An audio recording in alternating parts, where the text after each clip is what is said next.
All right, everyone. Welcome to the eighth week of the hand lettering class. I hope you're all doing well. All right. So today's class is going to be about the history of flourishing, the anatomy of flourishing, and also flourishing exercise handouts that I'm going to give you. Um, these exercise handouts are there, so if you wanted to continue on with practicing flourishing in your daily life, you can also do that as well. So you'll learn pretty quickly as we go through this lecture today that flourishing is really an entire beast of its own. They're often connected to letter forms, which is the way we usually see it, often in very embellished diplomas or cards and such, but they really do have a life of their own. And let's get started on the history of flourishing. All right, so the history of flourishing and what we can learn from the past. The reason that I started getting into analytical thinking behind flourishing is because I used to see so many manuscripts or how to flourish examples that were somewhat roughly like this. They would go like draw a circle, draw a better circle, and ta-da! There was just like nothing. It's almost like the meme where they have like the circles and then it becomes a snowman and then becomes like a full-blown owl. Um, so you can totally see that there is a huge gap from this slide to that slide. And this is actually from Jan van den Velde's writing manual. Oh, yeah. So in the 17th century, there was an actual writing manual written by this Dutch master that told you how to write and flourish by extension, but it was literally like page one, page two, and page three, which seems pretty ridiculous. Um, and there's just so much more to it than just a random assortment of letters. If you see flourishing, even in this example right here, you can see that there is an intention going behind these lines. They're not completely random as you might think at first glance. There is a certain hierarchy, there is certain thicks and things going on, there's a composition, there is a balance. It's done with a high precision of intention. So let's define flourishing first. I like this description that Bill Hildebrand gives. He says that flourishes are extensions of letter strokes beyond what is necessary for readability. And I agree with this because if you look at a composition that has flourishing in it, um, the flourishes usually aren't there as a main part of the message, meaning, they might add on to the ambience or the composition and so forth. But if there is a letter and it's connected to a flourish, we usually don't need the flourish or shouldn't need the flourish to read that word itself. And let's go back all the way to the Roman times. So these are Roman inscriptional capitals. When we think about a writing system in daily life, we tend to think that there's only one form. And that is the truth today, where we see inscribed letter forms, just like this Trajan column example, like on a building. But then when we pick up a book, the letters look pretty much the same. Um, but that wasn't always so. So if you think about the Roman times, this is Roman cursive. So this is a document that was written on papyrus. So you can see that in the Roman times, they had these inscriptional capitals where you would see these in public places, large, some sort of uh, testament that was supposed to be timeless or near timeless. But there are more ephemeral things like letters or transactions that were written on papyrus with a reed pen, similar to what you would consider writing with like a little felt tip pen or something in modern times. These were meant to be shorter lived, more easy to produce, definitely much faster to write compared to chiseling in stone, certainly. And here we can see the roots of the roots of flourishing here. So Roman cursive was used even in the first century, but as I was talking about this before, like there aren't too many examples because this was written on papyrus, which is a very fragile material compared to clay or wood or stone. So here If you can just squint your eyes a little bit and just imagine that you're looking at some sort of chicken scratch that your neighbor might have written for a shopping list, you can see that some letters might be recognizable. Like some of this looks like an N, some look like a B, some look like a P or O. And we can see that there is a lot of intention going on behind these strokes. Like they're obviously trying to replicate the same shapes over and over again. Um, and here we can totally see the roots of flourishing. You can see that there is flourishing going on in what we would consider to be similar to like ascenders or descenders. There's like these loops that are going back and forth, and they're usually like a little bit uh, oblong and skinny in nature, and they go like either like vertically or horizontally at certain slants. Um, and you can see that there is totally a personal expression going on.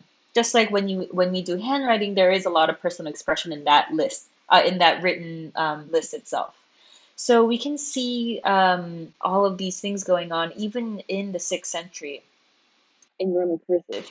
And the most commonly believed theory about why flourishing came to be is that it was to protect against forgery.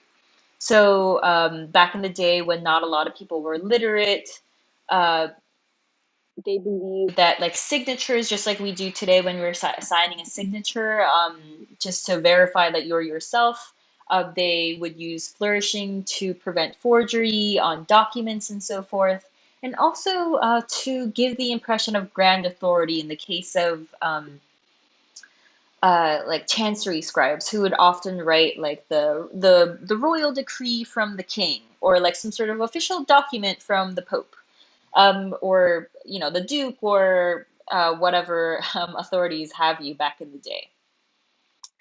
All right, so this is a signature on Charter of Charles the Great on the left side. On the right side, there's another charter signature. We're getting into the 8th and 9th centuries now, and here we can start to see what we would recognize as modern flourishing. We can see these like 8 strokes, 8 loop strokes, as you might recognize them on the right side. You can totally see that like there is some sort of combined effort to make these very orderly and replicatable in a certain sense. Like they're certainly not just going up and down and moving about like, like a fly on the wall or anything.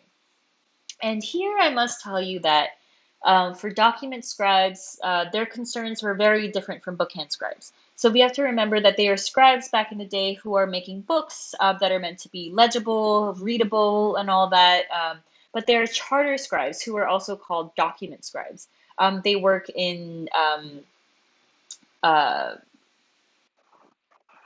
environments where they have to record like conversations or transactions.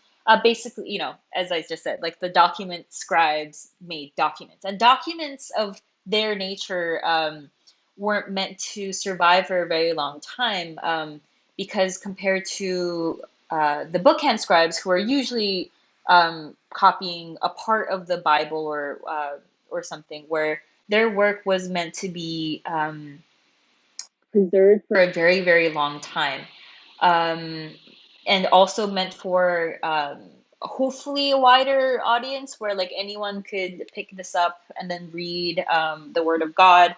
The documents weren't really concerned with being readable because if it's like a transaction between a landowner and whoever is like buying the land from the landowner, it's only really these two parties that need to read this. So like they weren't really considering the ease of reading for these folks. So, because they were free from, let's say, the burden of legibility, regularity, readability, they had a lot more freedom than the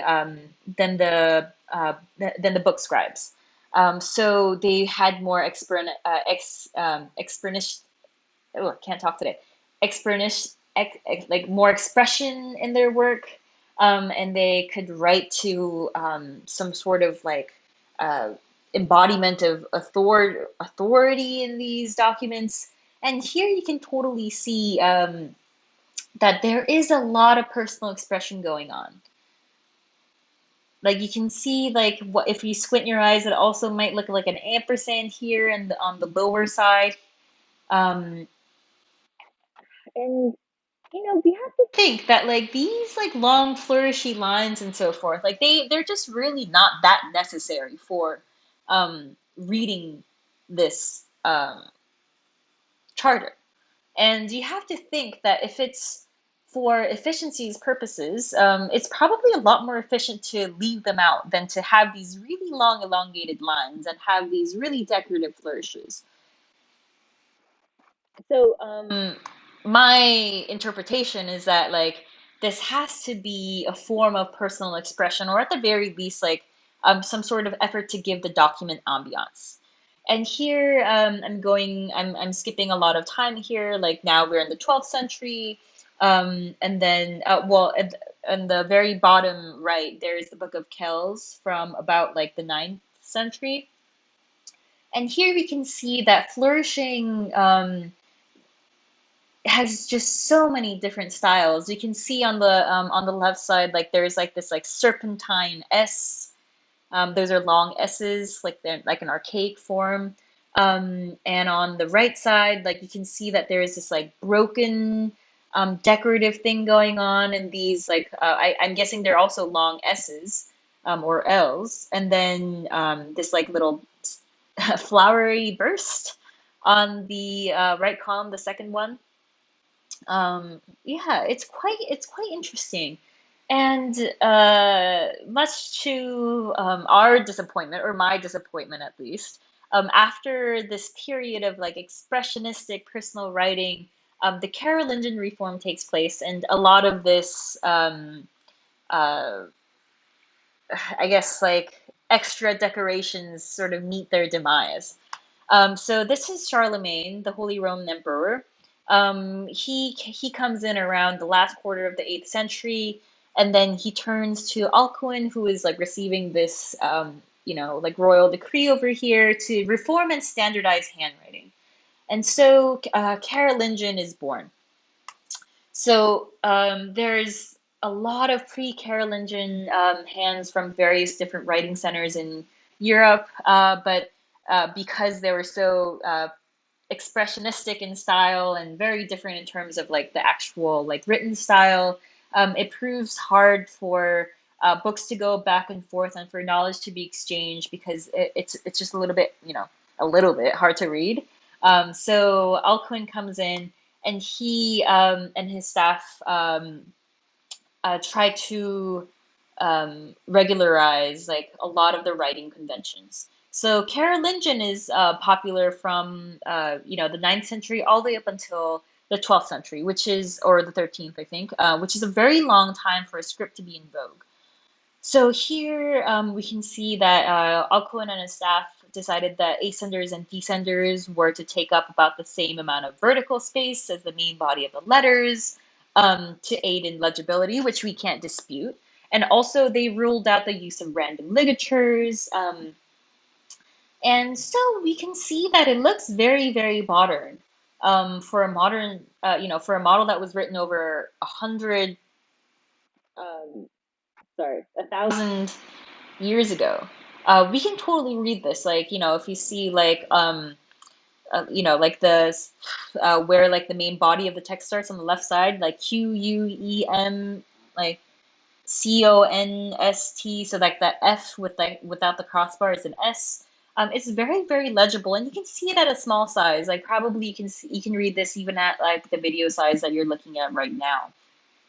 Um, and so like the style Carolingian actually was adopted by the Italian Renaissance folks for the modern looking Roman that you are probably reading today.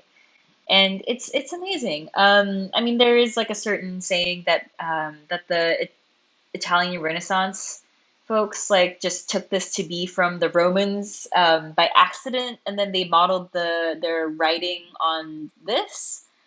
which some scholars dispute. They just think that maybe like they just thought this followed like the um, Renaissance ideals and adopted it. I mean, who really knows? But anyway, gradually, what happens to Carolingian is that it gets narrower and narrower until it turns into the Gothic styles. And then, like, that continues on its own trajectory until, again, the Renaissance folks like come in and sort of take back history and then repopularize it, which is the version that we're using today.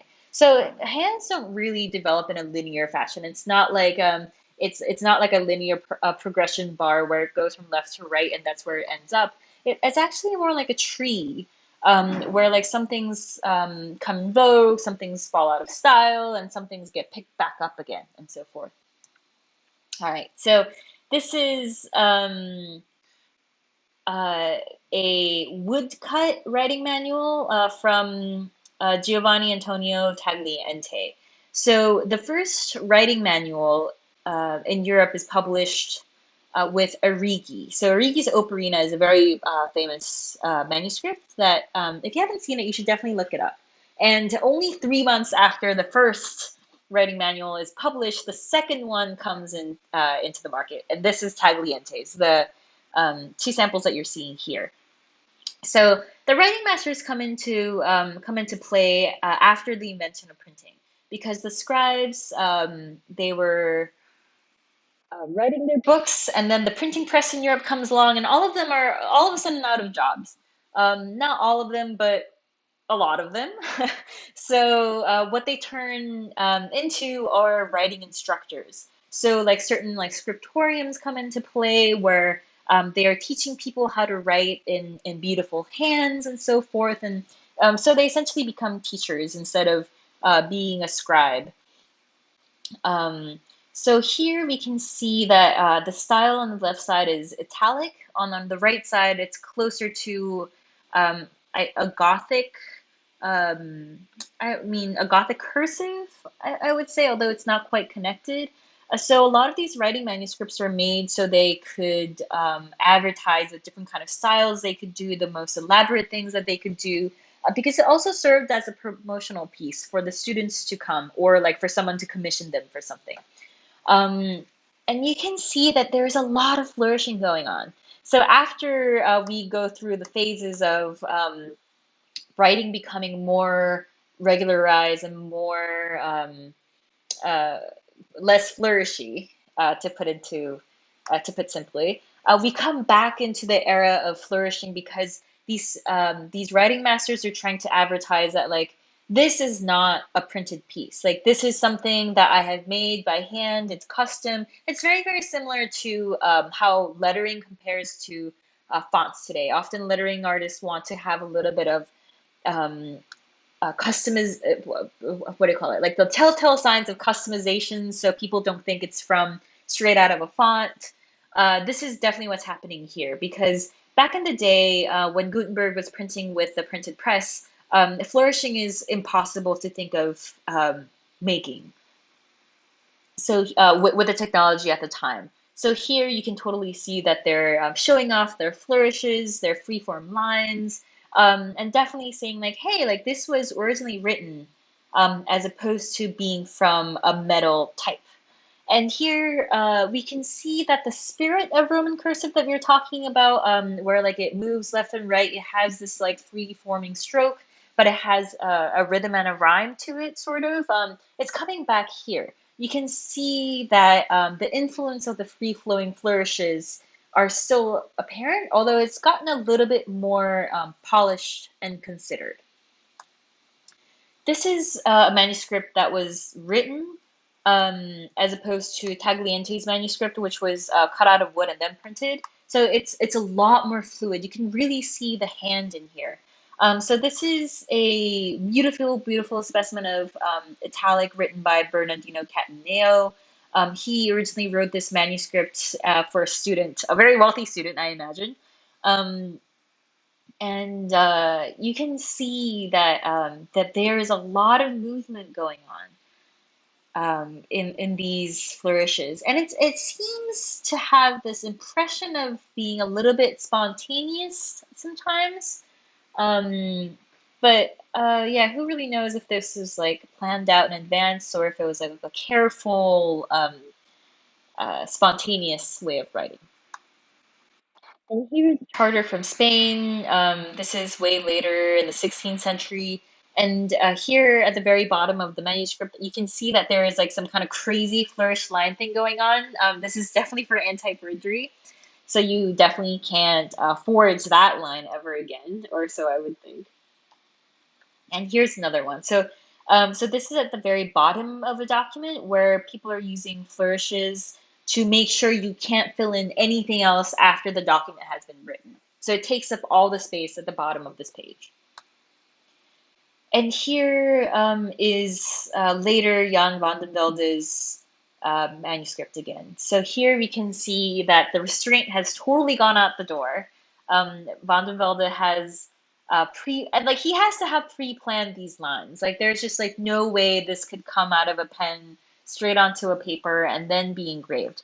Oh yeah, so to explain this, this was engraved. So the artist would have had to write this on some sort of substrate, and there would have been a graver who would be an artisan versed in carving this out of copper or some sort of metal plate, and then ink would have been filled in and then printed.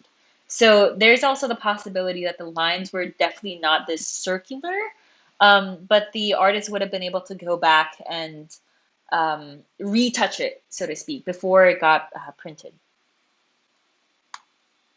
And here is another charter from Germany. You can totally see that the style is different, but it still has that same impression of like the personal expression of the hand going in here. And here are more modern masters. So here you can see Hermann Zoff, the Federer and Stickel, which is the pen engraver book that I sent out last week.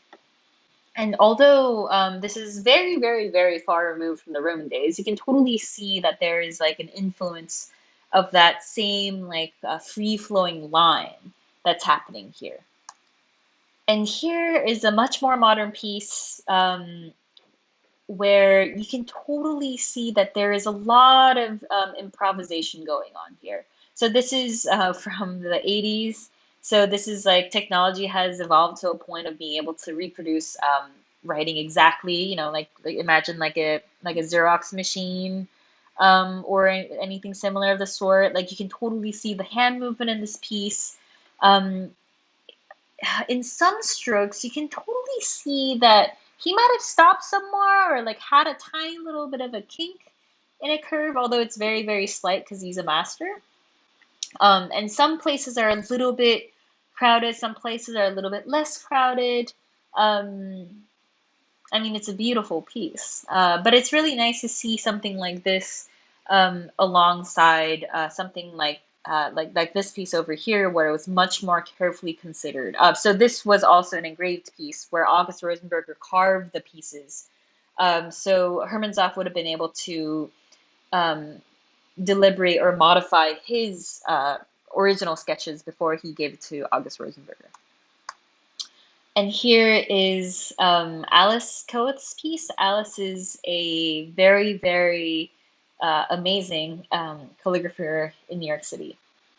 And here you can see that she's incorporated flourishing into the Gothic forms, which really makes the piece quite softer. And I'm assuming this has to, I mean, I can't read this, but I'm assuming it has something to do with Valentine's because it has like hearts going here and there. Um, yeah, it's quite amazing. And I also want to point out that the flourishes also change with the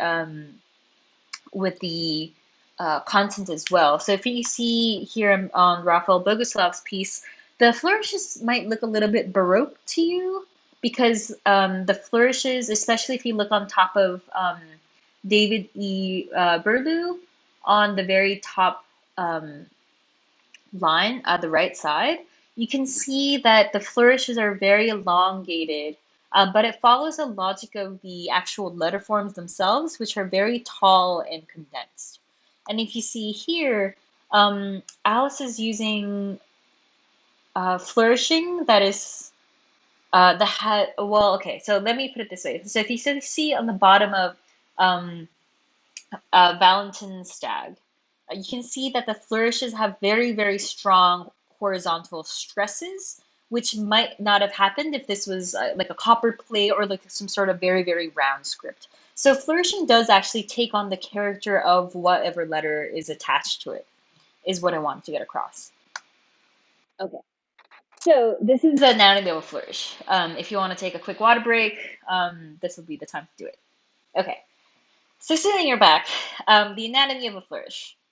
Let's talk about the anatomy of a flourish, just like we talk about letter forms. We talk about letter forms like there is an ascender and a baseline, X height, there's a bowl, there's all these different parts. And once you break down the letter into those parts, we can say with confidence like, oh, the R is has a straight stem on the left side, and then it like moves down into a bowl, and then it goes out into like a leg or something, right? Like, and that allows us to see an R not just as an R, but a collection of parts that we can disassemble and then put back apart, just like Lego pieces or something. And I think this is what's integral to understanding what you're looking at in terms of flourishing. So if we can divide flourishes into these 9 very simple parts, maybe it'll be easier to understand what's going on when you see a flourish composition. So here I'm roughly dividing the line category by a straight stroke, a simple curve, and an S curve, and a loop, an inside loop, a cusp, a spiral, non-reversing exit, and a reversing exit. So you can think about this as components, but sometimes components are made out of other components. I'll explain what I mean. So there is a straight stroke, which is never really truly straight, but think about it like an airplane, like landing like slowly, and then it takes off, and then and then it levels off or something. And then there's a simple curve, which is a round curve, and then an S curve or a compound curve, which is actually made out of 2 simple curves. And then there's a loop, and then if a loop is inside another loop, or like it was going into forming another loop on either side. That's what I would consider an inside loop. And a cusp is like a loop that never happened. It's as if you went to create a loop, but you just came back straight out of it and made this crest wave shape. And there's a spiral. So for a spiral, if you go into a spiral, you need to come out of it somehow. And if you keep going in the direction that you came in, then I would call that a non-reversing exit. And then if you decided to reverse the direction, so if you're going clockwise and decided to go counterclockwise to exit out of it, I would call that a reversing exit. And I highly recommend Bill Hildebrandt's Calligraphic Flourishing book, which goes over these terminologies, and which is where I'm basing my terminology on, although it's a little bit different. Okay, so if you see a flourished composition like this, you might be a little bit overwhelmed because, okay, there's a line and it's going somewhere, but maybe let's like try to break it down. So here, this curve or flourish is made out of an S curve. So let's start at the very bottom of that T. It's an S curve that curls inside the stem of the T, and then it comes back out into another S curve and branches into a spiral, and then the curve goes around, and then it goes behind the T in a cusp, and then it comes back around in a curve and ends back in a spiral behind the right side of the T. Now, I hope your eyes were following along as I was explaining this T to you. So here is a compositional piece where it seems a little bit more complicated, but it's really not. So wait, let me exit out of this full screen for a second. So here, if you see this, you can see that this mandala is actually made out of the same repeating parts. So here we can see that. Okay, here, let's see this. So there's a little cheat sheet on the right side. You can see that this little copper looking flourish is actually a a curve that goes into a series of S curves, but it starts in a loop. So it'd be like almost loop, going into a curve, loop, S curve, loop, S curve, loop, S curve, loop, S curve. Oh, or sorry, that was just a curve, and then it almost goes into a loop. And here you can see that this like little feathery plume here part is a simple curve, and then the plume part is interspersed with simple curves with loops that create this illusion of being a feather. And this little leaf here is made out of a series of S curves, loop, and then it goes back into a curve. And then this is a curve that goes into a cusp, and then it comes back out into an S curve. So if you just have the vocabulary for it, it makes it a lot easier to break down these flourishes for you to try later on, or at the very least be able to dissect it. And here's some basic principles about flourishing. So just to keep in mind, if you see a flourish, and if you're not quite sure like why it doesn't look quite right, like these might be why. For the first part, if you're creating a line and it's dividing these insides, try to divide them by about the same amount of space. So on the right side, you can see that the line is dissecting these other lines, or line segments, I guess I should say, where like there's just two really, really big spots. And then like on the inside, it's very dense and cluttered. And that's what creates this discord. And here you can see that the flourish on the left side is a little bit more dynamic in motion than the one on the right side. And if I'm charting the strokes, if you see on the top, you'll see that goes from white to red to yellow. And if we look on the right side, you can see that the spiral is going in the same direction for a really long time before changing it and doing the same exact thing. So your eyes are probably a little bored once it gets to the second spiral. Like you're like done. Versus on the right side, you can see that the line is going left and right, and then it goes left and right, and it's going and moving in all these different directions to keep your attention a little bit more occupied. So you could say that if you want to have a more active curve, you should go for a composition more like the left. But if you want a more of a, let's say, like composition that doesn't quite move, almost like what you see in Greek vases or something, then you might want to go for the right one. And here is another tip where try to cross lines at an unambiguous angle. So if you see here on the left side, every time a line crosses another stroke, you can see where the line is going without any difficulty whatsoever. But on the left side, on the right side, you can see that the lines, whenever they cross, the angles are not like enough, so it's not discernible in a split second if it actually went like one way or the other.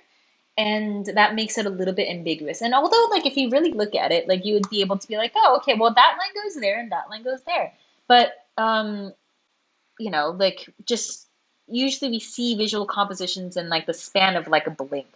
And if it's not very clear, then it creates like this visual frustration. So we always want to cross lines at a very obvious angle. So usually like aim for like something like 90 degrees, but if it doesn't work, somewhere between like 80 to like 110 or 800 or something. Okay, and flourishing letter forms. So considerations when extending parts of letters. So first of all, balance. Think about the balance that these flourishes have to strike. Just like how we were making circles around their letters and trying to fit in things inside it, you should think about how the flourish frames your word. So if you see here, the word on the left side, the flourishes are covering, parts of the letter like equally, like northeast, southwest, versus on the right side, the flourishes are like really, really big on one side, but they're really small on the other, so it looks a little bit lopsided. And hierarchy. Usually, unless you're doing something for like gooey chocolate or something, you usually want to keep the flourishes a little bit thinner than the main parts of the letters. This is because, as we were talking about before, letter forms are usually more important than the flourishes. So if you see here, I've compared on the flourish thickness versus the stem thickness. And on the right side, it gets a lot more distracting with the flourishes. It's almost like the letters are going into the background and the flourishing is coming into the foreground, and that is quite overwhelming, the letter itself. But on the left side, you can see that the flourishing is slightly thinner than the letter forms themselves, so it allows the letters to shine. And that's usually where you want to be in most cases. And consistency. So there is some sort of shape that's going on within your letter forms itself. So if you see, if so, like these are somewhat like copper plate like forms, where if you look at the shape of the E, and you can kind of extrapolate what the O would look like. It's like an oval. It's like this like ovally shape, and you can see that the flourishing on the left side, they usually form this counter shape, I would say, that is like an oval.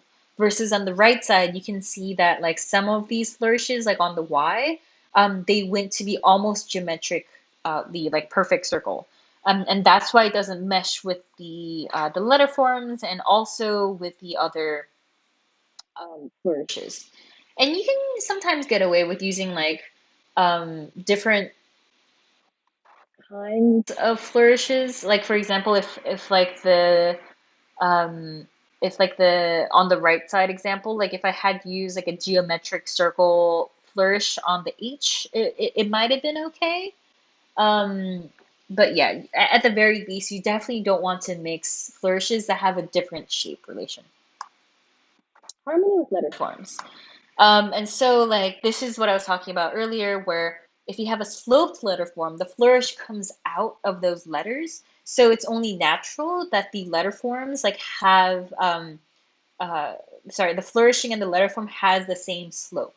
So the flourish would have like a slant to the counters that are somewhat controlled by the slope of the letter forms. And here, by the same example, you can see that if the letter forms are upright, the flourishing starts more upright as well. And I know it leans always because usually like you have to go a little bit horizontal to make any kind of curve or loop, right? But you can see that the counter shapes that the flourishes end up making are much more rounder or compressed. And here we can see that this I would say like italic or gothicy straighter example where you can see like the original like pen or marker that would have made it is like a broad nib, which I would call a translation. You can see that this tool usually makes like sharp turns. Uh, as in the H, you can see that the second uh, stem, like the shoulder of that H is coming out at an abrupt angle because that's a style. So like maybe in this case you want to have your flourish like curve like be a little bit more abrupt to match that energy of like the main letter forms. Um, and the same thick and thin relationship also. So on the right side, you can see that like every curve inside that letter, like that H shoulder is very round and it has a very gradual curve. So it makes sense that the flourishing would also have a gradual curve. And I'll go over the homework first before I go through the handouts. So for the homework, please refine your project ideas. Um, I have not seen any of her project ideas yet, but I expect I will be soon. And I hope that you're working toward refining your project. So this is the eighth class, which means you have two more classes left. So you'll have next week's class and then the one after. So after you refine your project ideas this week, you'll get to refine your ideas again next week, and then like that will be like the week that class wraps up. All right, so let's go over the handouts. So the handouts that I'm going to be sending you is usually the handouts that I give to my flourishing class. Sadly, I can't go over like these exercises with you that I would have done in person, so I just decided to just forward you the handouts that I usually give out during my weekend flourishing workshops, to maybe like help you like understand like what the progression of flourishing exercises might be. So here, like I just have a preface, and here are exercises that I recommend. So like if you have, so like, let's go to the first one. So like if you have a grid paper, that's the perfect one, or like some sort of line paper. Like I would go through these. Like I hope you can see my cursor. Just like round it around. Like get a felt tip pencil, sorry, felt tip pen. That's the best way to practice because you won't have to exert friction when you're drawing these lines, which is where you want to be because you want to have the lightest touch possible. Because if you're forcing friction on the page, that makes you glue your hand down on the page with force. Which isn't very conducive for making round shapes at all. Because you'll notice that the more pressure you exert with the tip of your writing tool on the desk, the more you'll find yourself not being able to have like gracious turns when it comes to curves. And so like ideally to start out with you're going at like at a consistent clockwise or counterclockwise shape. Like you're just like getting your mind used to drawing these ovals. And ideally you would draw them like at about like an inch height. Like what you don't want to be super tiny, you don't want it to be super big, you just want it to be at like a comfortable range for your hand. And for most people this falls in like um, about like an inch tall. So like get a graph piece of paper, you're like drawing these lines, and then you're drawing them one way and you're drawing them the other way. And it's going to be messy at first because you're not used to drawing these shapes at a certain size. What you'll be gaining from this exercise is to get a feel for what it feels like to be making curves. You're also training your muscle memory. You're also training yourself to draw at the same size, the same speed. Usually, variable speed doesn't work very well when you're trying to make, so-called perfect shapes.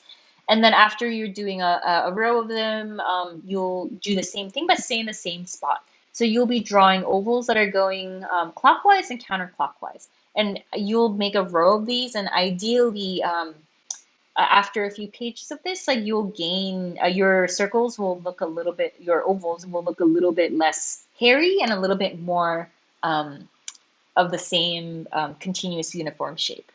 And then after you do this, you would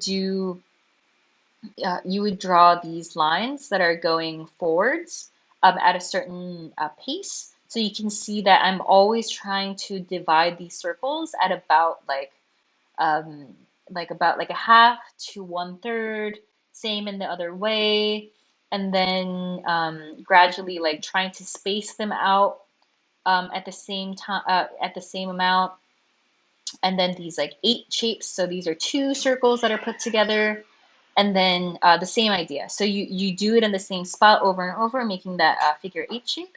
And then you move the lines like slowly to the left and slowly to the right to practice your draftsmanship. I think that's the best way to put it. And then more variations of that, and also the same eight shape that are going in horizontal directions. And then shapes that are gradually growing in size or growing smaller in size. Maybe they grow in size and then get smaller in size. So like these are all exercises that might seem a little bit elementary, but they will actually build your hand to uh, to have like this a muscle memory that like knows how to make um, certain kinds of curves and certain kinds of circular shapes at free roll. And for something that is always really important, and it has nothing to do with your tools, that is very, very important, is that checking that your posture is correct. Like you don't want to be like, you don't want to have your face on the paper, like you don't want to be so far from the paper. You also want to make sure your paper orientation is optimal.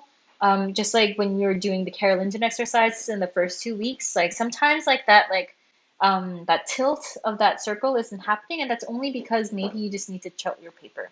And also, am I using the correct muscles? Meaning like when a circle gets really, really small, you'll probably be using like your fingertips. But as it gets bigger, you'll probably be using your finger joints. As it gets bigger, you'll be using your wrist, and as it gets bigger, you might be using your shoulders, for example.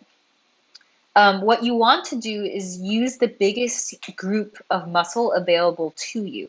And this will, first of all, this will be difficult at first. But once you get used to it, you'll be able to create lines that are really, really smooth.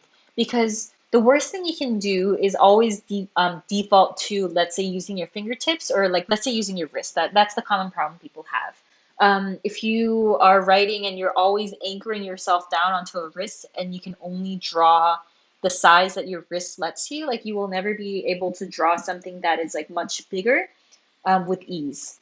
So like if you want to create, let's say like an oval, like a flourish that is, like 6 inches wide, you definitely need to use your shoulder muscles as opposed to your wrist because your wrist only rotates so much.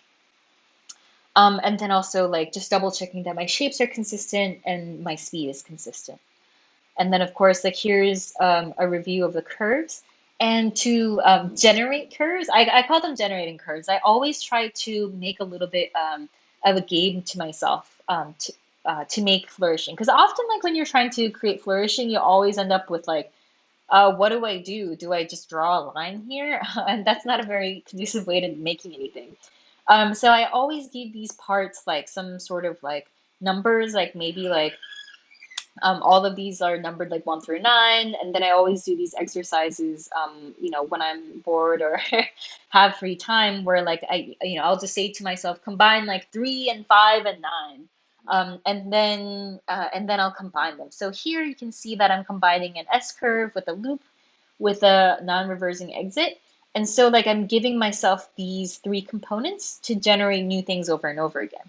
So here you can see on the first example, it's like a line that goes in a loop, and then I'm using this like simple this like S curve to go in there, and that non-reversing loop happens here. In this example, I'm using the S curve first, and then it goes into a loop, and then it goes into a huge spiral that exits out this way.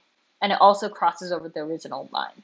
And here you can see that this is an S curve that goes into a loop that goes straight into the spiral and dissects everything in its path. And here you can see that here is another, this is just a simple curve that I added on. You can add on more parts too. It's kind of all fair in the name of the game. You go into a curve, you go into a loop.